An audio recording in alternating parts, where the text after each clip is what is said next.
Okay, so for segment one of our recording today, we are going to be talking about Silicon Valley Bank and what happened with the crash. We're going to do a quick overview. We're going to talk about the impact to the tech community, what the next year or so is going to look like as a result. I'm going to be sharing the perspectives from several founder CEOs that I've spoken with, investors, financial experts. I'm going to try to give you an overview of kind of word on the street, what people are saying.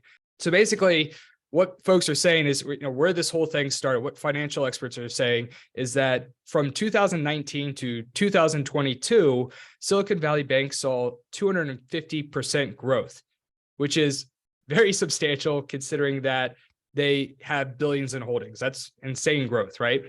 And one of the things that happened is that there was essentially a mismanagement of anticipated interest rates. So with this growth, Silicon Valley Bank went out and bought a lot of US Treasury bonds.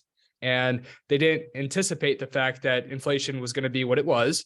And so a lot of those interest rates became a lot less attractive versus newer bonds that more recently came out.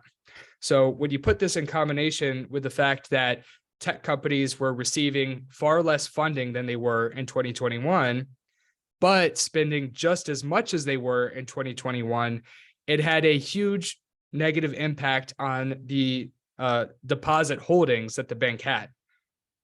And so as a result, the bank needed to sell a lot of stock in order to increase the capital that they have on their balance sheet. And that's what happened last week. They sold a bunch of stock. They took a $1.8 billion loss, and as a result needed to raise an additional $2 billion in capital. And that's really where this whole mess became apparent. It sort of blindsided everybody, but that's the history about this. Really started from growth that they had been seeing since 2019. So over the weekend, a lot of updates that I need to share with you. On Friday, Janet Yellen, Secretary of Office of Treasury, said, look, only on Monday, only the amounts of FDIC are going to be available. That's 250,000. Tech community freaked out, right? Because 250,000 is hardly anything when it comes to paying bills, running payroll. Pretty much every company beyond a Series A would likely have needed to go through massive layoffs without access to some type of capital contingency plan, which is practically impossible to come up with in a couple of days. So we saw them move from Friday FDIC, saying that only FDIC is going to be available on Monday, to by Sunday saying that all depositors are going to be secured and able to access all of their funds. So big sigh of relief for the tech industry. The world's not ending. And thank God that the government stepped in as quickly as they did, because this would have had huge ramifications throughout our entire economy. And so this was definitely necessary, and it's a good thing that they got it done. So one of the impacts that's going to happen from this from SVB Silicon Valley Bank crashing is there's going to be a large void in venture debt.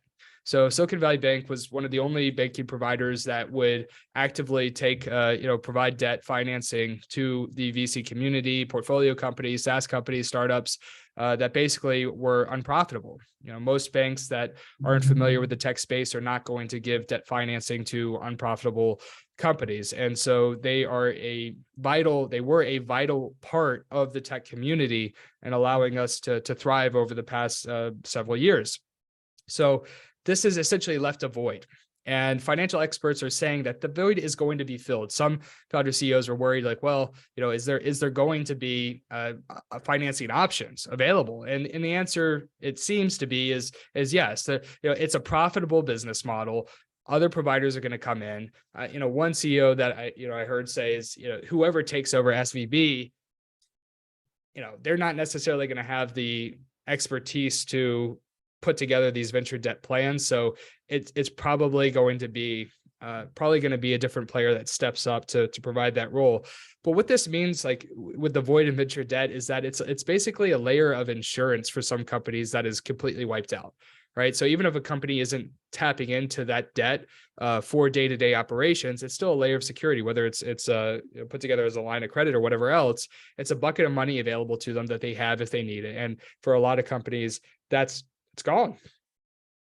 So what some financial experts are also saying is that this could be the beginning of a further tightening constriction of capital markets. So what's potentially unfortunate is that prior to this event, we were hearing kind of word on the street was Q1, Q2 are going to be tough, but the market's going to start to stabilize in tech, and then going into Q3, Q4, we might start seeing some slow growth. Right, the whole year is going to be tough, but at least we're going to start to see things moving in the right direction by the end of the year.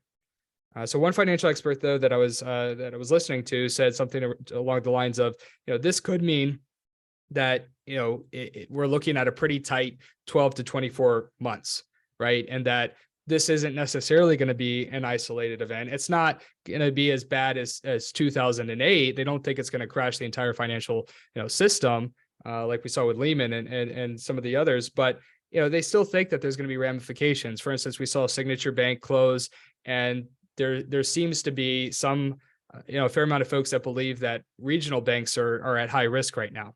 And, they're anticipating a lot of the deposit accounts transferring from regional banks into like the big five. And as a result, there's that, and that strategy in and of itself could potentially cause regional banks to close. And the reason why folks would move money from regional banks into some of the larger banks is because in 2008, additional regulations were put in place for banks that had $250 billion or more in deposit holdings. So they're essentially held to a higher standard because they're considered systemically too large to fail. And so financial experts, some of which are advising, saying, look, you got all your money in a regional bank. At a minimum, you need to diversify and have deposit accounts with several banks. But really, like one of the things I heard from a couple of different folks was it makes sense for founders to potentially move away from regional banks and put their money into the big five, which creates a bit of a challenge, right? Because, I heard one CEO say today, and I thought it was really interesting. It's like we're, potentially part of the problem and a victim to the problem, right? Because if everybody moves their assets, like what we saw with Silicon Valley Bank, it's a run on the bank, right? Which creates the collapse.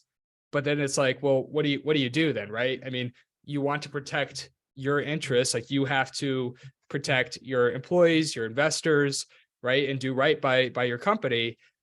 But, so what do you do in that point? So again, though, it sounds like a lot of folks are considering moving to the bigger banks at this point in time and moving away from regional. One challenge with that, and I can speak hands-on as a founder CEO, is that sometimes when you have a debt relationship with a bank, they have a stipulation in that debt contract that you have to have your deposit accounts with them. So for some companies, that might be a challenge. Maybe they don't have the ability to have several deposit accounts spread across numerous banks. So I'm curious, and now in light of this, I'm going to be looking through my own debt contracts at the bank for our line of credit and determining if we're actually able to have more diversification. So that'll be interesting.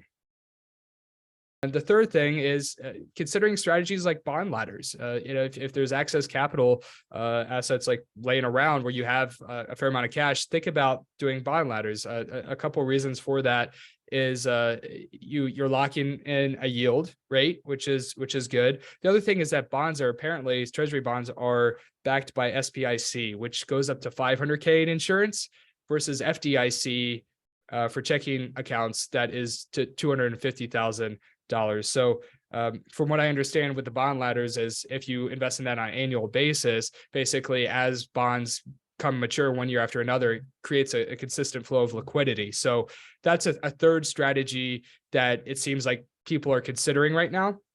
And there's one other thing that I heard, but the advisors that I had a chance to hear from didn't really seem to love this strategy. They said to focus on the three things I just mentioned, but nonetheless, some people are looking into sweep networks. And a sweep network is essentially a product provided by a bank, which essentially you give them a pot of money and then they distribute that into several other banks. So let's say you give them, for simplicity's sake, $1 million. They would take that $1 million and open up 3 other bank accounts at separate banks for you. So each limit is at the $250K limit. So all of those different accounts are insured by FDIC.